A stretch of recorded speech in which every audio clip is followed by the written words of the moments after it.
Hello friends, स्वागत है आप सबका आपके अपने यूट्यूब चैनल स्मार्ट स्टडी 2.0 में। आज की इस वीडियो में हम हिंदी के टॉप 20 क्वेश्चंस देखेंगे। सभी प्रश्न जो है बहुत इम्पोर्टेंट है। हर प्रश्न का उत्तर आपको कमेंट बॉक्स में कमेंट करके बताना है। ये आपके लिए मॉक टेस्ट है और वीडियो के लास्ट में बताइएगा कि 20 में से आपका कितना स्कोर आया। तो चलिए फ्रेंड्स, वीडियो को स्टार्ट करते हैं। साधारण का विलोम शब्द होगा विशिष्ट, संक्षिप्त, अवशिष्ट, शिष्ट। शिष्ट का विलोम क्या होता है? अशिष्ट। संक्षिप्त का विलोम क्या होता है? विस्तृत। और साधारण का विलोम क्या होगा? विशिष्ट। तो ऑप्शन नंबर ए आपका सही है। निम्नलिखित में से शुद्ध वर्तनी वाला शब्द कौन सा है? पुण्य। बताइए किस ऑप्शन में बिल्कुल शुद्ध लिखा हुआ है? तो ऑप्शन नंबर ए बिल्कुल सही है। दिए गए वाक्यांश के लिए एक शब्द दीजिए जो दूसरों के अधीन हो। स्वाधीन, दास, परजीवी, पराधीन। जो अपने अधीन होता है उसे हम क्या कहते हैं? स्वाधीन कहते हैं। और जो दूसरों के अधीन होता है उसे क्या कहते हैं? उसे हम पराधीन कहते हैं। ऑप्शन नंबर डी आपका बिल्कुल सही है। आधुनिक का विलोम शब्द होगा पुरानी, समकालीन, तत्कालीन, प्राचीन। आधुनिक यानी मॉडर्न और इसका विलोम क्या होगा? प्राचीन। शुद्ध वर्तनी वाला शब्द कौन सा है? परिणति। किस ऑप्शन में बिल्कुल सही है? बताइए। तो ऑप्शन नंबर ए बिल्कुल सही है। सूर्य जिस पर्वत के पीछे निकलता है वाक्यांश के लिए एक शब्द होगा। सूर्य जिस पर्वत के पीछे निकलता है उसके लिए क्या होगा? एक शब्द। ध्रुवाचल होगा? नहीं। गगनाचल? नहीं। उदयाचल। और जिस पर्वत के पीछे छिपता है या डूबता है उसे क्या कहते हैं? अस्ताचल। तो ऑप्शन नंबर सी बिल्कुल सही है। सफलता के मार्ग में बहुत रिक्त स्थान है। संकट है, मेहनत है, बाधाएं है, छाव है। तो सफलता के मार्ग में बहुत बाधाएं हैं। क्या है? बाधाएं। ऑप्शन नंबर सी आपका बिल्कुल सही है।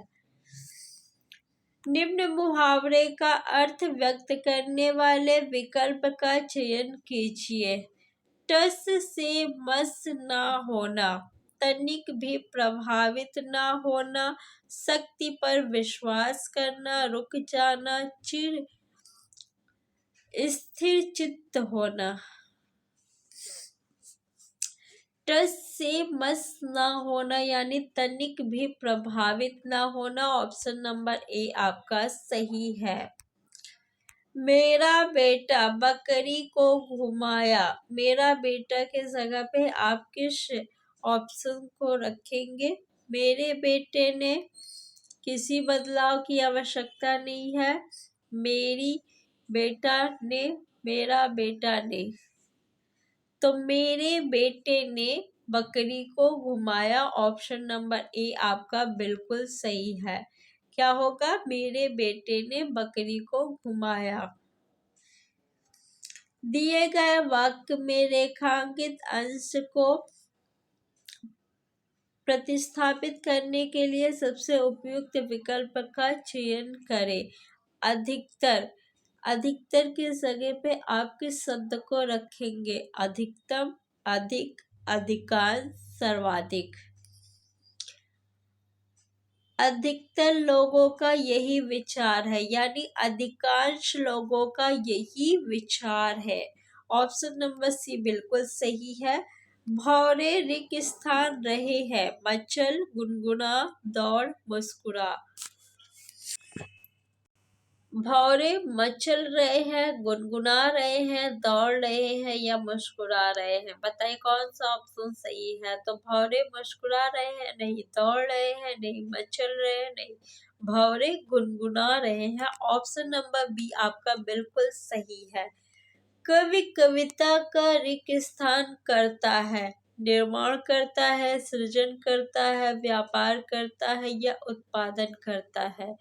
तो कवि जो है कविता का सृजन करता है। सृजन मीन्स क्या होता है, रचना। तो कवि क्या करता है, रचना करता है ना। तो इस ऑप्शन नंबर बी आपका बिल्कुल सही है। पहाड़ टूटना मुहावरे का अर्थ क्या होगा। भूकंप होना, प्रकृति का प्रकोप होना, बहुत भारी कष्ट आ पड़ना, डर जाना। पहाड़ टूटना यानी बहुत भारी कष्ट आ पड़ना। ऑप्शन नंबर सी बिल्कुल सही है। जिसका दमन करना कठिन है, दुर्बोध नहीं होगा, दुष्प्रभ नहीं, दुर्दम्य। ऑप्शन नंबर सी बिल्कुल सही है।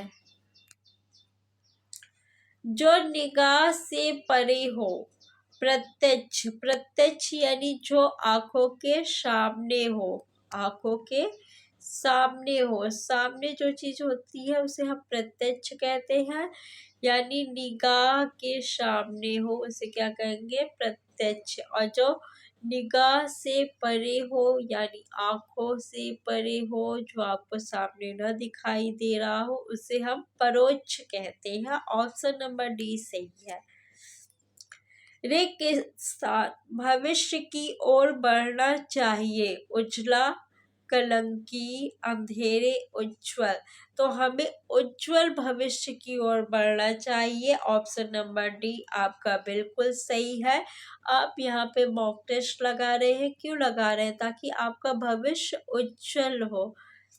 अगर अभी तक आपने चैनल को सब्सक्राइब नहीं किया है तो सब्सक्राइब कर लीजिए और वीडियो को लाइक करके शेयर कर दीजिए। दिए गए वाक्य के किस भाग में त्रुटि है। ऐसी स्थिति में कुछ काम नहीं हो सकता। ऐसी स्थिति, स्थिति देखिए क्या ये बिल्कुल शुद्ध है, नहीं है, इस गलत है। तो स्थिति की शुद्ध वर्तनी ये होगी। तो ऑप्शन नंबर आपका कौन सा सही है, ऐसी स्थिति यानी बी। अशुद्ध वर्तनी वाला निम्न में से कौन सा है। पुरस्कार, आशीर्वाद, मयंक, प्रमाणिक। देखिए आशीर्वाद होता है, क्या होता है, आशीर्वाद। तो ऑप्शन नंबर बी आपका बिल्कुल सही हो जाएगा, क्योंकि ये अशुद्ध है। बाकी आपके तीनों ऑप्शंस जो है पुरस्कार, मयंक, प्रमाणिक बिल्कुल सही है। प्रमाण अगर बोला जाए तो ये आपका बिल्कुल सही है। प्रमाण में जब हम एक प्रत्यय लगाएंगे तो आपका प्रमाणिक शब्द बनेगा। आपसे पूछ सकता है कि प्रमाणिक शब्द में कौन सा प्रत्यय है, तो एक प्रत्यय है। निम्न में से किस वाक्यांश के लिए कालातीत शब्द का उपयोग किया जाता है। कालातीत यानी काल धन अतीत। अतीत यानी जो बीत चुका है उसे हम क्या कहते हैं, अतीत। जो बीत चुका है उसी को हम अतीत कहते हैं ना। काल यानी समय, तो जिसका समय बीत गया हो उसे क्या कहेंगे, कालातीत। ऑप्शन नंबर सी बिल्कुल सही है। दिए गए शब्द के समानार्थी शब्द का चयन करें। पक्षी का समानार्थी शब्द क्या होगा, केकी, पन्नग, खग, अली। तो आपको पता है कि पक्षी का पर्यायवाची खग होता है, विहग होता है। और पक्षी जो है नभ में उड़ते हैं तो नभचर भी होता है। ऑप्शन नंबर सी बिल्कुल सही है। अब आप लोग बताइए कि 20 में से आपके कितने क्वेश्चन सही हुए, और इस वीडियो को आप लोग ज़्यादा से ज़्यादा शेयर करिए।